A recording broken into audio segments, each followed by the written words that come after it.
They say destiny is like a candle, bright, fragile, and easy to steal. In the quiet town of Ogunde, people whispered about a food seller whose rice could change your life or destroy it. Every night, smoke rose from Mama Tife's pot. Her stew smelled too good for its price. Soft meat, red oil shining under the dim streetlight. Hungry travelers stopped by, and somehow, their lives were never the same again. Some said her food was cursed. Others said she cooked with spiritual ingredients. But one thing was certain. Those who ate from her pot lost something unseen. Maybe it was their luck. Maybe it was their mind. Maybe it was their destiny. One night, a young man named Kunle, a student with a bright future, stopped by her stall, hungry and desperate. He thought it was just food, but that single meal would open a door that should have stayed closed forever. Because in Ogunde, even food has a spirit, and sometimes the price of a plate is your entire life. Kunle always believed destiny was built, not given. He was 21, studying electrical engineering at Ogunde Polytechnic, and everyone knew him as the boy who never gave up. His mother sold vegetables back home in the village. Every naira she sent came with a prayer. "My son, don't eat just anywhere," she always warned. But hunger has a louder voice than wisdom. That evening, his stomach growled like thunder. Exams were the next morning, and he hadn't eaten since dawn. His roommate, Femi, watched him pace the room. "Guy, a beg no go, that woman play so," Femi said, lowering his voice. "My cousin chop her food last semester. Since then, he never normal." Kunle laughed. "Femi, you believe every rumor. A beg na food I need, not fear." He checked his pocket. 300 naira, just enough. As he stepped outside, the night breeze carried the smell of stew and smoke. His feet moved before his mind could stop him. Mama Tife's stall glowed beneath a flickering bulb. Pots steamed like volcanoes. She looked up as Kunle approached. "My pekin," she said warmly. "You look tired."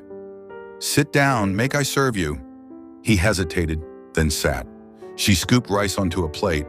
White, perfect grains drowned in red stew. The aroma wrapped around him like comfort. Kunle ate fast, each spoonful sweeter than the last. But halfway through, something strange happened. The laughter of nearby customers faded. The sounds of the street slowed, as if time itself was pausing. His eyes grew heavy. His head swayed slightly. "You dey all right?" Mama Tife asked softly, her tone half mocking, half curious. He forced a smile. "Yes, Ma. Just tired." When he finally stood, he felt light. Too light. Like part of him had stayed behind. That night, Kunle dreamed of a dark market filled with whispering shadows. They called his name again and again.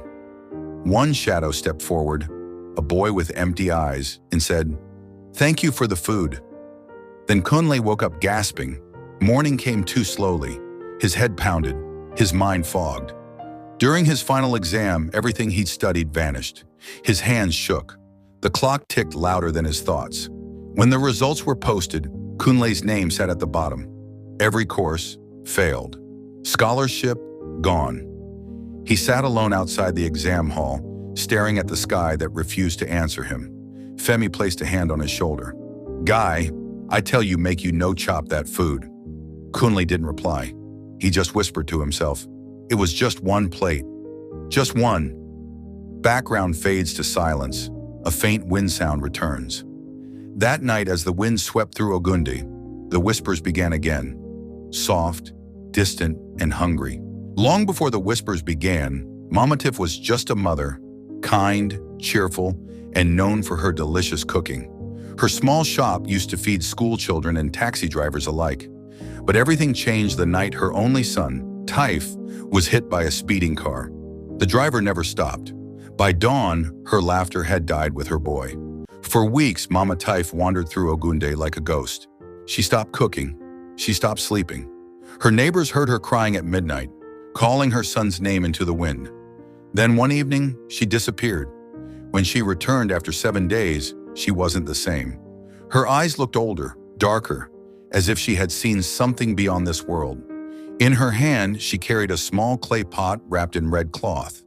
People asked where she'd gone. She only said, "To bring my son home." They thought grief had driven her mad. But soon she opened her food stall again, and business began to boom. Her rice had a taste no one could describe.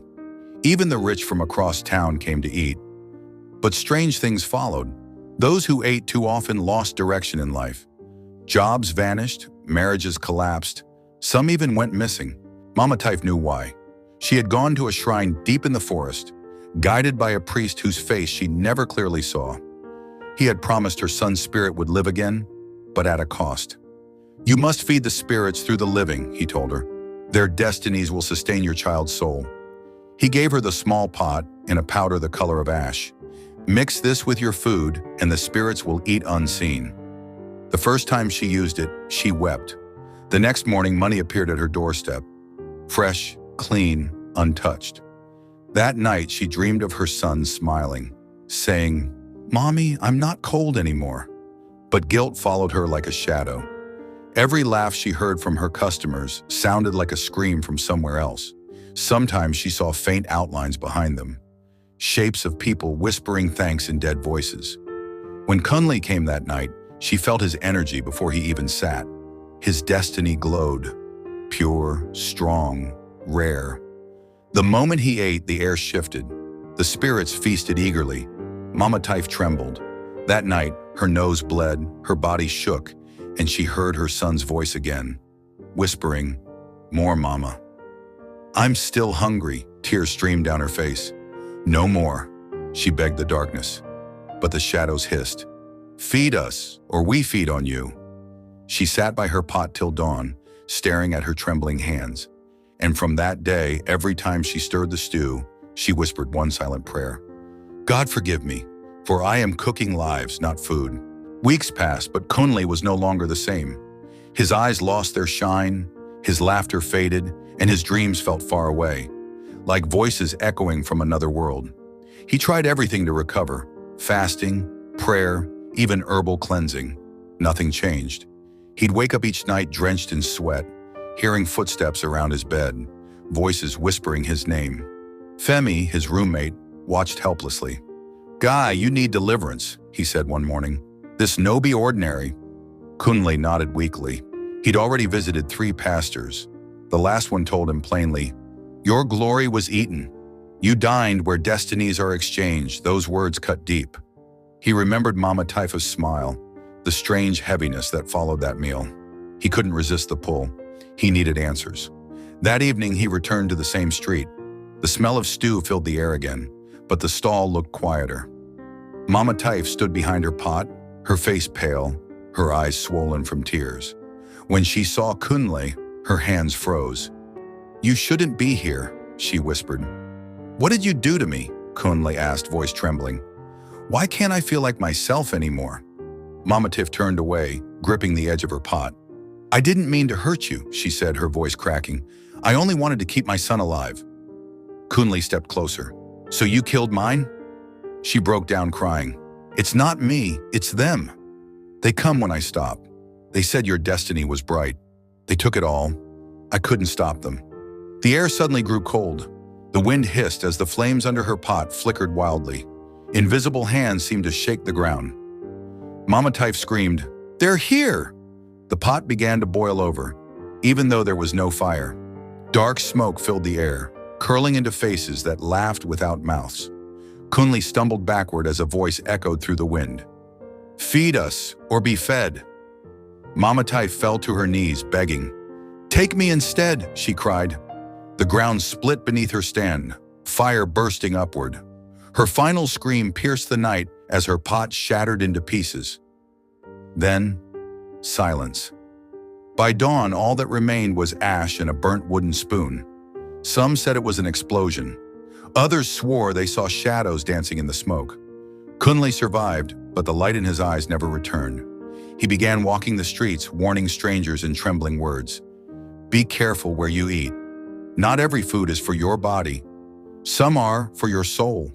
And in the quiet corners of Ogunde, people still whisper about a woman who cooked destinies instead of meals.